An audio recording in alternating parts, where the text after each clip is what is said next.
उद्योग धंधे लगते हैं, जहां पर उद्योगपतियों को लगता है कि माकूल चीजें हैं, डेवलपमेंट होता है, क्योंकि उद्योग लगते हैं तो रोजगार आता है तो ओवरऑल डेवलपमेंट होता है। तो मैं आपसे ही शुरुआत करना चाहता हूं, ये पूरा जो इलाका है ये कितना बदला है पिछले कुछ सालों में? आपको लगा है बेहतर हुआ है, बदतर हुआ है? जो कुछ आपको लगता है आप जरूर बताएं। धन्यवाद अमित। सबसे पहले तो धन्यवाद डीडी उत्तर प्रदेश का कि आपने हमें अपनी बात कहने का मौका दिया। इस बात को शुरू करने से पहले मैं आपके संज्ञान में ये डालना चाहूंगा कि हम 7 साल पहले की बात करें तो जो कानून व्यवस्था आज हमें देखने को मिलती है वो उस स्वप्न भी नहीं थी। इतनी बेहतरीन कानून व्यवस्था पिछले 7 साल में है वो मिली। एक उद्योग के लिए जो सबसे जरूरी चीज होती है वो कानून व्यवस्था है। कानून व्यवस्था के बाद रोड्स, इलेक्ट्रिसिटी और फिर सरकारी जो मशीनरी है उसका कार्यकाल, इन 4 चीजों से मिलकर किसी उद्योग को चलाने की किसी को हिम्मत होती है। उद्योग चलाना भी अपने आप में रिस्क लेना जैसा है, तो उसमें 3 चीजें बहुत लाजवाब हो गई। कानून व्यवस्था में तो आप 888 भी दें तो भी कम है। रूट्स बहुत बढ़िया हुई हैं, लगातार हमें उसमें एयरपोर्ट मिला है। हमें लगता है कि जो लखनऊ की रोड है वो भी मिल जाएगी। और बिजली की व्यवस्था इतनी बेहतर है कि 24 घंटे 365 दिन बिजली। सिर्फ एक चीज में कमी है कि जो अंकुश अपराधियों पे या ऐसे तत्व जो रंगदारी मांगते थे उनकी तरफ से क्या कहते हुआ, या ऐसे लोग जिनके जो भूमि आप किसी की ले लें उस भूमि पे कब्जा कर लें, उन पे तो अंकुश लगा है, लेकिन सरकारी अधिकारियों पे जो फ्लोर पे काम कर रहे हैं, फ्लोर पे क्लर्क लेवल के, वहां वो अंकुश नहीं लग पाया जिस अंकुश की आवश्यकता थी। मुझे लगता है कि अगले बार जो भी सरकार आएगी उस पर भी काम। ठीक है, आपने बहुत इंपॉर्टेंट बात कही, क्योंकि जाहिर सी बात है रंगदारी लेने वाले आप ये कह रहे हैं कि वो दरअसल जो अपराधी माफिया थे वो तो हट गए, लेकिन अभी जो क्लर्क लेवल पे, नीचे के लेवल पे सरकारी महकमों में है, वहां पर सफाई बहुत जरूरी है। और इस बीच हमारे साथ जो है समाजवादी पार्टी से प्रवीण सिंह जी भी जुड़ चुके हैं। प्रवीण सिंह जी, बहुत बहुत शुक्रिया आपका, आप हमारे साथ जुड़े। तो मैं आपसे ही शुरुआत करूं, क्योंकि जो पहले गुलशन जी ने जो एक बात रखी, माफ कीजिएगा गुलशन जी, घनश्याम जी ने जो बात रखी, वो कह रहे हैं कि 7 साल में यहां पर जो बदलाव हुआ है, अगर मैं इस पूरे इलाके की बात करूं तो वो कह रहे हैं 7 साल पहले जो यहाँ की कानून व्यवस्था थी, वो कह रहे हैं कि हम सपने में भी नहीं सोच सकते इतनी बेहतर व्यवस्था हो जाएगी, सड़कें बनी है। वो कह रहे हैं कि दरअसल डेवलपमेंट हुआ है। आप लगातार कह रहे हैं कि 7 साल में कुछ बदला नहीं, तो क्या कहेंगे इसको आप लगातार कह रहे हैं, मतलब मैं कह रहा हूं? नहीं, मैं, हाँ, समाजवादी पार्टी ना, मैं नहीं कह रहा हूं ये। हाँ, आपसे मैं अगर बैठा हूं तो मैंने ये नहीं बोला। नहीं, मैंने कहा कि वो कह रहे हैं कि यहां पर डेवलपमेंट हुआ है, कानून व्यवस्था बेहतर हुई है, सड़कों का जाल बिछा है। मैं ये कह रहा हूं कि आप, यानी कि साहब, क्योंकि समाजवादी पार्टी कह रही है कि 7 साल में कोई बदलाव नहीं हुआ। मेरा सवाल ये, समाजवादी पार्टी, ये आपने आधी सीन बताया, समाजवादी पार्टी ये बता रही है कि देश में केंद्र सरकार की नीतियों के चलते और उत्तर प्रदेश की नीतियों के चलते हुए पूरे देश में एक बेरोजगारी, भ्रष्टाचार और हिंदुओं को मूर्ख बनाने वाली बात हुई है। सवाल यहाँ का नहीं है, सिर्फ यूपी का। यूपी हिंदुस्तान का एक अंग है और समाजवादी पार्टी का कहना यह है कि पिछड़ों के आरक्षण को डाइल्यूट कर दिया गया, उसको निजीकरण के माध्यम से एक बहुत लंबी साजिश है जिसके माध्यम से उसे समाप्त किया जा रहा है। और ये सिर्फ पिछड़ों और दलितों की बात नहीं है, दलितों को भी नुकसान हो रहा है, लेकिन अगला वर्ग जो है उसको भी नुकसान होगा, क्योंकि जिस तरह की नीतियां हैं, जिस तरह का लेबर कोड में परिवर्तन कर दिया गया है, तो उसमें पूंजीपतियों को, उद्योगपतियों को तो फायदा हो सकता है, उसमें हम भी हो सकते हैं, कोई भी हो सकता है, किसी भी पार्टी का नेता हो सकता है जिसके उद्योग है, लेकिन श्रमिक वर्ग का अधिकार, जो बीबीए, एमबीए, इंजीनियरिंग करेंगे, वो सब कॉन्ट्रेक्चुअल लेबर पर, उनके ठेके पे आ जाएंगे, जिस तरह से मल्टीनेशनल डीएसएस के थ्रू करती हैं, डायरेक्ट सेलिंग एजेंट्स के थ्रू, उसी तरह की स्थिति हो जाएगी। तो ये अगड़ों के लिए भी खराब हो रही है सरकार के काम, और पिछड़ों के, जहां तक आर्थिक नीतियों का सवाल है। और अगर हम इसकी बात कर लें, आत्मनिर्भर भारत, तो ये कैसा आत्मनिर्भर भारत है कि जिसमें गूगल भी बाहर का, हमारा अपना कोई सर्च इंजन नहीं है, हमारा अपना कोई व्हाट्सएप नहीं है, चाइना में कब से बाइडू चल रहा है, चाइना में कब से वीचैट चल रहा है, जर्मनी का अपना है, सारी दुनिया में अपना है, हम अकेले ऐसे आदमी हैं जिनका की अपनी एयरलाइन खत्म हो गई। तो समाजवादी पार्टी यही कह रही है, और मेरा मानना है साथ में आप 70 और जोड़ लीजिए। 70 साल में समाज जितनी भी सरकारें हैं, मैं अटल बिहारी वाजपेयी जी के प्रातः स्मरणीय, सभी की सरकारों में कहीं ना कोई काम हुआ है, ऐसा नहीं है।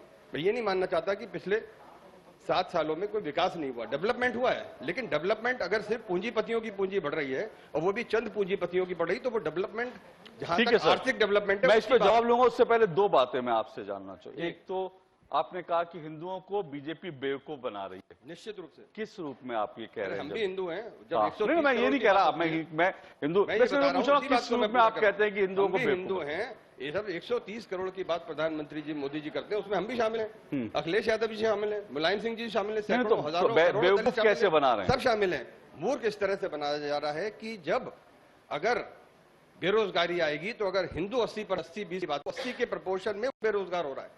अगर नौकरियां की सुरक्षा खत्म हो रही है, अगर इज्जतदार प्रतिष्ठित सेवा खत्म हो रही है, तो वो 80% की खत्म हो रही है पहले, 20% की तो बाद में आएगी। तो सवाल ये है कि इस तरह की नीतियां, इस तरह का जो व्हाट्सएप इंडस्ट्री चल रही है, ये क्या बात है कि हमारी रक्षा एजेंसियों का भी सर्वर कहीं और है। अगर कल को कोई इंश्योरेंस पॉलिसी जिस तरह से निजीकरण हो रहा है, तो उसके लिए अगर हमारे कोई इंडस्ट्रियलिस्ट हैं, उद्योगपति हैं, अगर उनको कोई क्लेम लेना होगा तो क्या वो वहां जाएंगे? ओके, ठीक है गुलशन जी, जवाब दो। उससे पहले एक बात, कंपनी है, मैं खाली ये पूछना कर दूं, इन सबका जो है अल्टीमेट हमारे सुप्रीम कोर्ट, हमारे हाई कोर्ट को डाइल्यूट किया जा रहा है। अल्टीमेटली वो क्या करेंगे, सारे इंटरनेशनल एग्रीमेंट, इंटरनेशनल एग्रीमेंट जो हैं आप वो कह रहे हेग हैं से कनेक्टेड है। सुप्रीम कोर्ट और उसको डाइल्यूट किया जा रहा है। डाइल्यूट इसलिए किया जा इसका रहा क्या है कि मतलब है? सुप्रीम कोर्ट ने आदेश किया, हाई कोर्ट ने आदेश दिए, जिनको की वर्ल्ड ट्रेड ऑर्गेनाइजेशन के जो अंतर्गत हेग ने उसे ओवर रूल कर दिया। उन्होंने कह दिया कि आप वोडाफोन को इतने करोड़ दीजिए। वोडाफोन ने सुप्रीम कोर्ट के आदेश के ऊपर कर दिया कि हमारी पेरिस की एम्बेसी ओके, क्या नीलामी हो ठीक है। जाएगी। गुलशन जी, गुलशन हो रही है कि कुछ और हो गुलशन रहा जी है? जवाब दे, लेकिन उससे पहले मैं सिर्फ आपको याद, गुलशन जी आप जरूर जवाब दें जो आरोप आपके ऊपर लग रहे हैं, लेकिन उससे पहले एक बात, जो आपने पिछड़ों की बात करी, सर पिछड़ों का जो बिल है, जो वो आप ही की पार्टी ने फाड़ा था, ये मैं सिर्फ याद दिला रहा हूं। ये बीएसपी अगर अभी होती तो इस मुद्दे पर शायद वो चढ़ कौन से बैठती, बिल की बात लेकिन हो रही है? वो आपको मालूम है कौन से बिल की बात हो रही है? उत्तर प्रदेश में जो पिछड़ों को देना है, उसको मैं नहीं समाजवादी मानता। मैं पार्टी नहीं की मानता। तरफ से उस बिल को फाड़ा गया था। जब आप पिछड़ों के हितैषी बनते हैं तो ये बात बार बार याद दिलाई जाती है। सर इसका हितैषी बनता हूं जी? मेरे नारे पे लिखा है राष्ट्र हित सर्वोपरि। नहीं, आप वो ठीक है, मैंने नहीं कहा, मैं सिर्फ कह रहा हूं आपने पिछड़ों का मुद्दा उठाया तो इसलिए याद दिला रहा हूं कि आपका पिछड़ों को नारा- आरक्षण का मुद्दे के और आपने उसको फाड़ा था। आपने मतलब समाजवादी पार्टी। जी, आपका गुलशन जी। नारा विकास सर्वोपरि, हमारा नारा राष्ट्र सर्वोपरि। आपने बेरोजगारी और हिंदू के मुद्दे को टच किया है। आज आदरणीय प्रधानमंत्री मोदी जी ने नौकरी मांगने जाने वाले को इस लायक बना दिया कि वो नौकरी दे सके। एमएसएमई हो, ऋण देने में हो, 50,000 रुपया बिना गारंटी के हो, ऐसे बांटा बैंकों को कह के कि इस पैसे की जिम्मेदारी केंद्र सरकार की होगी, और लाखों लोगों ने पैसा लिया, अपना छोटा मोटा रोजगार कर रहे हैं। आपने रोहिलखंड की बात करी तो रोहिलखंड के लिए आदरणीय घनश्याम खंडेलवाल जी आज पूरे भारतवर्ष के अंदर एक ऐसा नाम है जो एक पहचान बना के रखता है। आपने कानून व्यवस्था की बात करी तो मुझे लगता है आज की तारीख में आप समाजवादी पार्टी के नेता हैं। कल तक आप कहां थे, कल कहां होंगे मैं कह नहीं सकता। तो कानून व्यवस्था की बात यदि इस पार्टी के लोग ना करें तो ज्यादा उचित होगा। कानून व्यवस्था का जितना मजाक वर्तमान में आप सापा में है, जितना उड़ाया गया, वो जो कुकर्म हुए, ये मैं अगर अपने मुंह से न कहूं, ई मीडिया, प्रिंट मीडिया सबने देखा है। उसका दुष्परिणाम है कि आज आप उसकी सफाइयां देते फिर रहे हैं। फिर आपने हिंदू की बात कही, मुझे लगता नहीं इस प्लेटफॉर्म पे हिंदू मुस्लिम की कोई बात होगी। आज आदरणीय नरेंद्र मोदी जी और योगी जी ने हिंदुओं को इस लायक बना दिया कि लोग उनकी वोट की बात करने लग गए।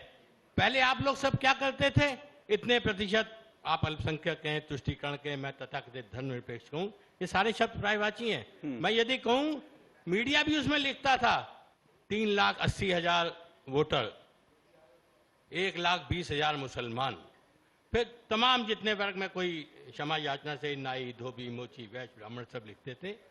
आज आप भी कह रहे हैं और मीडिया ने भी, मैंने देखा है 70,000 हिंदू और मुसलमानों में 14-15 जितने फिरके हैं वो सारे लिखे गए। इसके जिम्मेदार यदि कोई है, हिंदू को स्वाभिमान और आत्मसम्मान से, मतदाता की मैं खाली वोटर की बात करूं, जिसे आपने मजाक बना दिया था, उसकी कोई कदर नहीं बची थी वोटर की, उसको सम्मान से यदि खड़ा करने का वोटर को किसी ने अधिकार दिया तो आदरणीय मोदी जी और आदरणीय योगी जी ने दिया। कि आज लोग जो ये कहा करते थे कि कांवड़ यात्रा में गेरुआ वस्त्रों के अंदर गुंडे चलते हैं, और आज वो मंदिरों के अंदर जाकर चंदन लगा रहे हैं, टाई और कोट के ऊपर रुद्राक्ष पहनकर किसकी ये बात बता कर रहे हैं हैं। सर? आप गुलशन जी साफ साफ बताइए लोगों को। कौन ये आदरणीय कहता है? राहुल गांधी जी, हम्म, जो काम आदरणीय नरेंद्र मोदी जी ने शुरू किया कि जीतने के बाद तुरंत जब वैष्णो देवी गए और सफेद घोड़े पर निकल के जब आके हाथ जोड़े तो लोगों को लगा कि इस देश के अंदर हिंदू मतदाता का भी पहचान है। हिंदू धर्म स्थानों पर भी लोग जाते हैं। काशी विश्वनाथ में जब पशुपतिनाथ पे त्रिपुंड लगाकर जब रुद्राक्ष पहनकर वो बाहर निकले तो हिंदुओं का सीना गर्व से चौड़ा हो गया। उस माथे पर सबको लगा कि हमारे पर भी त्रिपुंड लगा हुआ है। उसकी नकल करके ये फर्जी तथाकथित धर्म सैकड़ों जो भी नाम ले दो, ठीक है। इनको लगा कि भाई हम भी ये काम कर लें ओके। तो शायद हिंदू वोट मिल जाएगा। लेकिन ठीक। आपकी बात को बड़ा करते अभी भी आप डरते हैं निचले लेवल पर। यदि हम हिंदू मंदिर में चले गए तो हमारा जो वोट बैंक है, जो मुस्लिम वोट बैंक है, कहीं वो नाराज तो नहीं हो जाएगा। इस डर के मारे आप अंदर से सबका मन हिंदू है, राम राम करते हैं, मंदिर जाते हैं, लेकिन सिर्फ वोट बैंक की खातिर ठीक है। आप भयभीत हैं, ठीक वहां है, जाना नहीं चाहिए। ओके। पर गुलशन जी एक बात जो ये हिंदू मुस्लिम से अलग हटके अगर मैं बात करूं तो वो उन्होंने एक बात की, उन्होंने कहा आपकी सरकार में उद्योगपतियों का तो विकास हो रहा है लेकिन आम आदमी जो है उद्योगपतियों का, चलिए अब मुझे पता नहीं आप जो है आपके बगल में जो बैठे हैं उनको की बात कर रहा हूं, मानते हैं, आप जानते हैं किन दो लोगों की बात कर रहा हूं। ठीक है, मैं एक मिनट लेकिन वो, हाँ मैं आता हूं, एक मिनट सर आता हूं। हाँ। नहीं आप बिल्कुल रिस्पॉन्ड करें, मैं जरूर आप रिस्पॉन्ड करें, लेकिन क्योंकि ये आरोप सीधा सीधा इनके ऊपर लगा है, पहले वो फिर उसके बाद मैं आपके पास और महेश्वर जी के पास। वो कह रहे हैं सीधा सीधा आपकी सरकार में कुछ उद्योगपतियों का विकास हुआ, बाकी लोग जो है पीछे छूट गए विकास में। क्या देश के अंदर 1,35,00,00,000 वोटर है, जनसंख्या है जी, उन सबको ये अधिकार नहीं है कि उन उद्योगपतियों के साथ मिलकर इस देश को आगे ले जाएं। श्रमिक का एक अपना काम है, उसका वेतन है, अंशदाता का अपना काम है। तो जिसने इतना बड़ा उद्योग लगाया है क्या उसको मर जाने दे क्या मोदी सरकार? क्या आपके समय में 70 साल, सॉरी आपके समय में नहीं, अब बात दूसरी पार्टी में 70 साल तक कांग्रेस ने राज किया। आप बार बार किसके नाम से आप पहचाने बार जाते हैं? मजे ले रहे हैं सर, जानबूझ के, मैं समझ रहा हूं आप बार बार मजे ले रहे हैं। आज यहाँ है, कल टाटा, वहाँ है। वो बिरला, ये नाम पहचाने जाते थे कि सरकार इनकी है। अब घबराहट तो 10 मार्च के बाद सामने आ जाएगी। मैं भविष्यवक्ता नहीं हूं, लेकिन जो कुछ दिख रहा है, तो आप पूंजीपतियों को क्या चाहते हैं? उनको कुचल दिया जाए क्या? उनको काम करने का अवसर नहीं प्रदान किया जाए क्या? क्या ये दुर्भाग्य है इस देश का? ठीक है, क्या खंडेलवाल कौन सी जी- विचारधारा, जो कम्युनिस्ट खंडेलवाल जी, विचारधारा, जल्दी से जो रिस्पॉन्ड कर फैक्ट्रियां दीजिए। बंद कराया करती हाँ। थी, आप लोग दोनों एक ही सिक्के के पहलू थे, कांग्रेस कम्युनिस्ट। ठीक है, आपने इस ठीक है, देश को, ठीक है। मैं इस डिबेट में महेश्वर जी और मुझे ये कांग्रेस को भी लगता है- लाना चाहता हूं, लेकिन जल्दी से मैं आता हूं एक सर। सेकंड, मुझे ये लगता है एक मिनट, मुझे एक सेकंड। पहली बात तो उद्योगपतियों से मतलब ये समझ लीजिए कि मैं उन मल्टीनेशनल्स की बातें कर समझ रहा गया हूं सर। जो टेक ओवर कर रही हैं। दूसरी बात, हमारी पार्टी हमेशा औद्योगिकरण और स्वस्थ औद्योगिकरण के पक्ष में है। हम लोग सरकार बना रहे हैं, ऐसा लगता नहीं। तो इस लड़ाई में कांग्रेस कहां खड़ी है? देखिए, इस लड़ाई में कांग्रेस उत्तर प्रदेश के बेरोजगारों के साथ खड़ी है।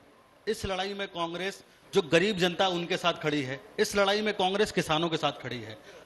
2 दिन पहले की बात है, लोकसभा में यह जवाब सरकार की तरफ से दिया गया, ये कोई मेरा जवाब नहीं है, कि 25,000 लोगों ने, 25,000 एक बड़ी संख्या होती, जिसमें से 9,000 बेरोजगार युवा और बाकी बची संख्या 16,000 किसानों ने आत्महत्या करी। सिर्फ किसानों ने कर्ज की वजह से और नौजवानों ने नौकरी की वजह से। तो उन नौजवानों की आवाज किसने उठाई? भर्ती विधान के माध्यम से हम लोगों ने पूरे उत्तर प्रदेश के सामने एक उदाहरण प्रस्तुत किया। हर सरकार के हर पार्टी कह देती है कि हम 25 लाख रोजगार देंगे, 30 लाख रोजगार देंगे, 50 लाख रोजगार देंगे, लेकिन वो रोजगार आएंगे कहां से? हमारा भर्ती विधान अगर किसी ने पढ़ा होगा तो उसने इस बात को बारीकी से समझा होगा कि हम पुलिस विभाग में कितने लाख पदों की भर्ती करेंगे, शिक्षा विभाग में कितने लाख पदों की भर्ती करेंगे, जो नौजवान अपना उद्योग शुरू करना चाहते हैं उनकी हम क्या मदद करेंगे। और किसानों के साथ लगातार कांग्रेस पार्टी और प्रियंका गांधी और राहुल गांधी लगातार खड़े रहे। आपने लखीमपुर खीरी की घटना को देखा होगा। 2 दिन पहले हुआ यह है कि जो मंत्री रहे हैं केंद्र सरकार में, केंद्रीय गृह राज्य मंत्री, उनके पुत्र को जमानत मिल गई है। अब सोचिए किस प्रकार का घटनाक्रम यहां चल रहा है। आप देखिए, जब उन किसानों की आवाज उठाने वाला कोई नहीं था, तब 70 घंटे के लिए प्रियंका गांधी जी को हिरासत में सीतापुर की जेल में रखा गया। निर्णय पर भी आपत्ति करेंगे।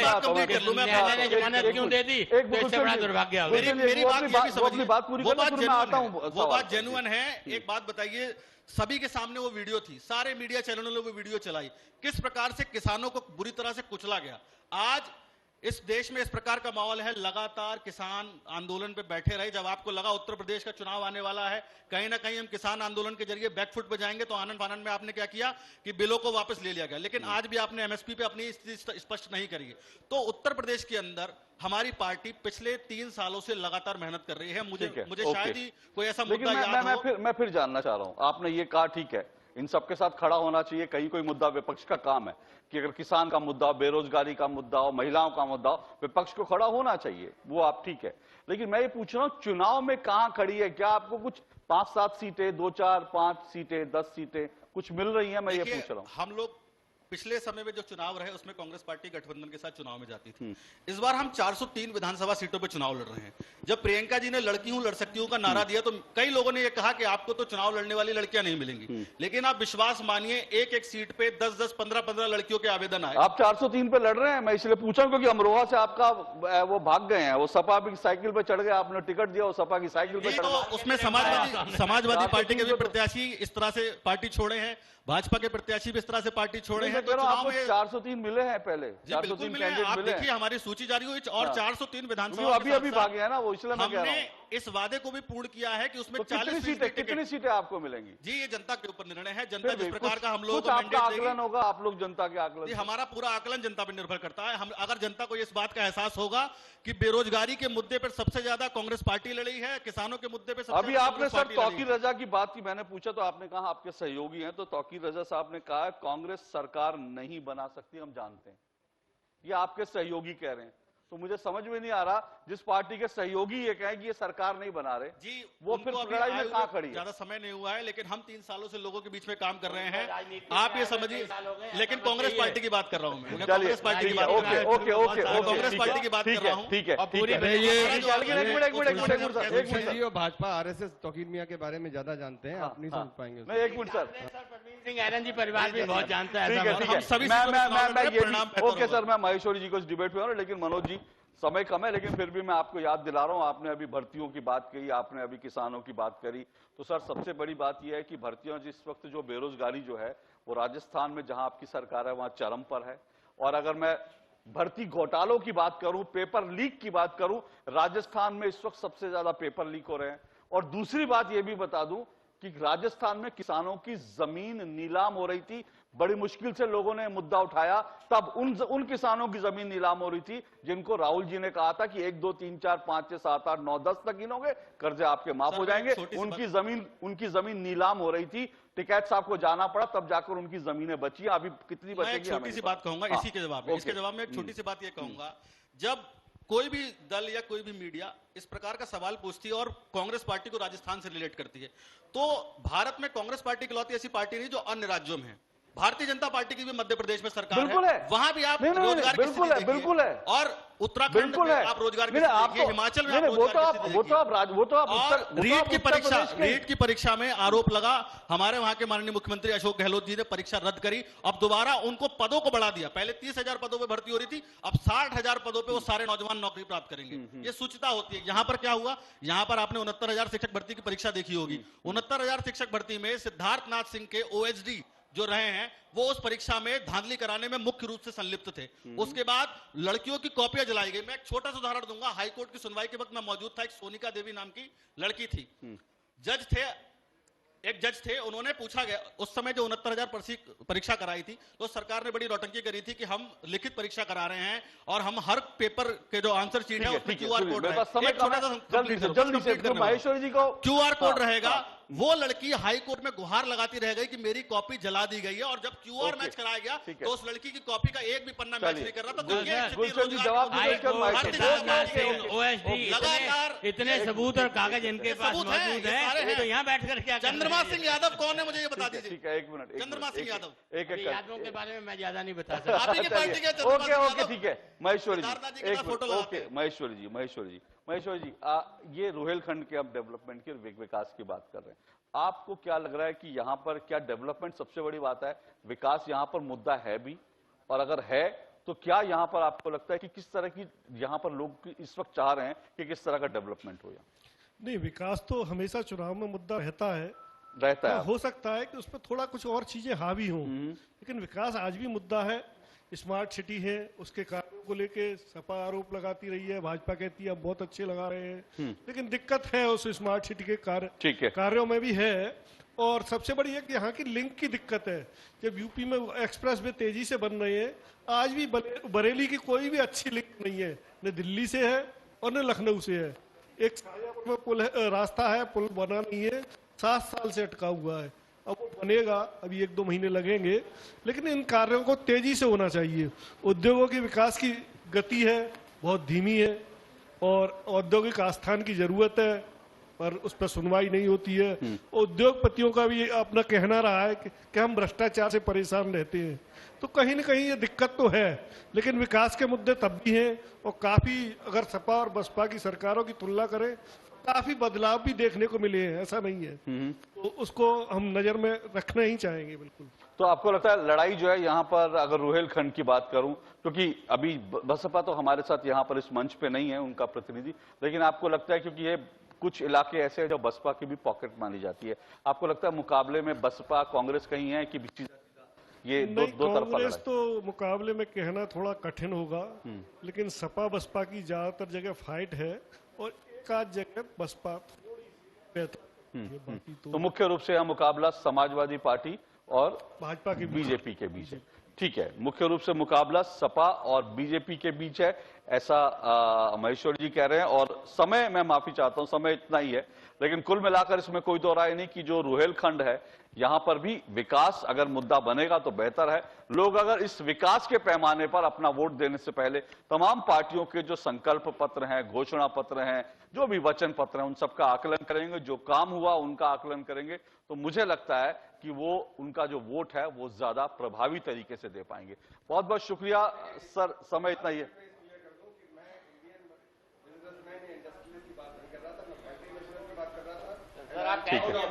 ठीक है, I am proud of Indian entrepreneur. बहुत बहुत आपका शुक्रिया, बहुत बहुत आपका।